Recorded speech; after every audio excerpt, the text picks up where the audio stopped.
नेपाल के प्रधानमंत्री केपी शर्मा ओली शुक्रवार को अपनी 3 दिनों की राजकीय यात्रा पर दिल्ली पहुंचेंगे। फरवरी में प्रधानमंत्री बनने के बाद उनकी ये पहली विदेश यात्रा है।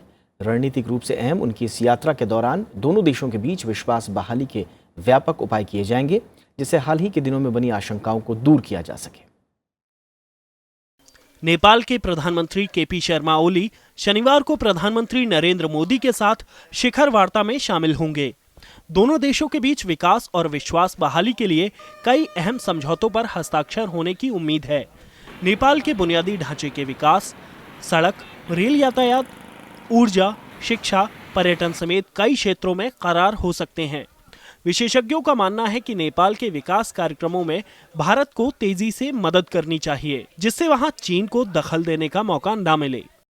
इस सरकार ने और पूर्ववर्ती सरकारों ने जो वायदे किए हैं, विकास और सहायता संबंधी वायदे, उनको तत्काल पूरा करना चाहिए। पहला ये कदम, सबसे पहला कदम ये होना चाहिए और इसकी घोषणा करने के बजाय इस पे एक्शन करना चाहिए। इसको लेके नेपाल में बहुत निराशा है, क्योंकि वो लोग सोचते हैं कि हम नेपाल का विकास होने नहीं देना चाहते हैं। वायदे करते हैं ताकि वो विश्व बाज़ार में और सहायता क्लब्स में कहीं और से सहायता भी ना ले सकें, और हम भी नहीं कर रहे हैं, तो इसका बहुत ही बुरा परिणाम हो रहा है।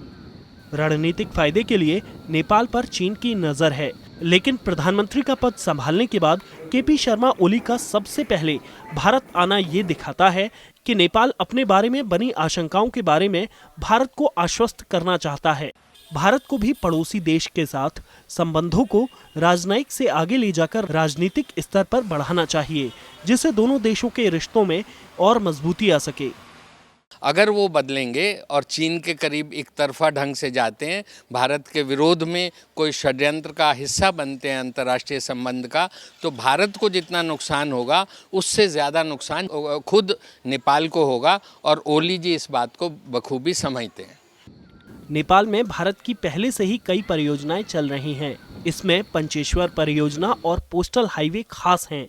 बीरगंज, विराटनगर में चेक पोस्ट, जोगबनी और विराटनगर के बीच रेल परियोजना, तराई रोड प्रोजेक्ट और काठमांडू में तीर्थयात्रियों के लिए गेस्ट हाउस जैसे प्रोजेक्ट भी शामिल हैं। लेकिन हाल में चीन ने नेपाल से कई लुभावने वादे किए हैं। ऐसे में नेपाल को इस मामले में भारत की सुरक्षा चिंताओं को ध्यान में रखना होगा।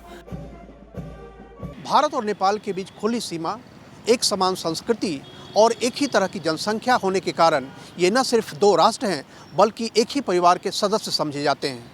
अब देखना यह है कि प्रधानमंत्री ओली की इस यात्रा में किस तरीके से बात होती है, ताकि दोनों देशों के बीच कुछ अविश्वास की भावनाएं जो उपजी हैं वे दूर हो सकें।